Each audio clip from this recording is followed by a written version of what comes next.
I have to admit, इसे कहेंगे मानना पड़ेगा। जैसे मानना पड़ेगा वो परीक्षा में पास हो गया। I have to admit he passed the exam. मानना पड़ेगा तुम इंग्लिश बोल लेते हो। I have to admit you speak English. मानना पड़ेगा तुम बहुत होशियार हो। I have to admit you are very smart. मानना पड़ेगा तुम्हारी आंखें बड़ी नशीली है। I have to admit your eyes are so dope. Engrossed, इसका अर्थ है मगन रहना, यानी अपनी ही दुनिया में खोए रहना। जैसे वे अपने काम में इतने मगन थे कि उन्होंने मेरे अंदर आने की आवाज़ नहीं सुनी। दे वर सो engrossed with what they were doing that they didn't hear me come in. आप हमेशा अपनी दुनिया में मगन रहते हैं। You are always engrossed in your own world. युवा हमेशा अपनी दुनिया में मगन रहते हैं। Youngsters are always engrossed in their own world. वो अपनी ही दुनिया में मगन है। He is engrossed in his own world. I am not fond of, इसे कहेंगे मुझे कोई शौक नहीं है। जैसे मुझे कोई शौक नहीं है तुमसे बात करने का। I am not fond of talking to you. बच्चों को चॉकलेट खाने का बहुत शौक होता है। The kids are fond of eating chocolate. मुझे कोई शौक नहीं है ऐसी लड़की से मिलने का। I am not fond of meeting such girl. हमें कोई शौक नहीं है अस्पताल जाने का। We are not fond of going to the hospital. What else I, इसे कहेंगे और मैं क्या। जैसे और मैं क्या करता।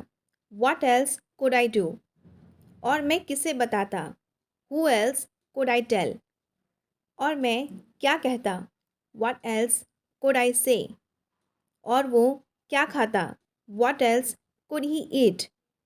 और हम कहाँ जाते। Where else could we go. Would have का हम कब यूज़ करते हैं, जब भी वाक्य के एंड में किया होता, गया होता, दे दिया होता या फिर दे चुके होते। ऐसे जब वाक्य आए तब आप वुड हैव का यूज़ करेंगे, प्लस यहाँ पे वर्ब का थर्ड फॉर्म यूज़ होगा। जैसे अगर मुझे तुम्हें पीटना होता तो मैं तुम्हें पीट दिया होता।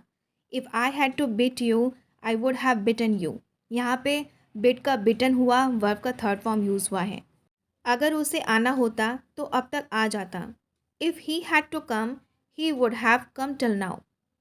अगर आपको मेरे पैसे वापस करने होते तो आप सारे पैसे वापस कर देते।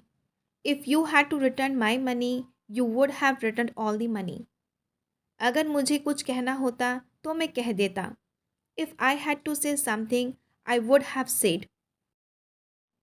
समहाउ, इसका अर्थ है किसी भी तरह या फिर किसी तरह से। जैसे वो किसी तरह रेत में अपनी बाली खोजने में सफल रही। She somehow manage to find her earring in the sand. किसी भी तरह हमें शांति बनाए रखने को कोशिश करनी चाहिए। Somehow we should try to keep peace. किसी भी तरह उसके साथ अभी के लिए समझौता कर लो।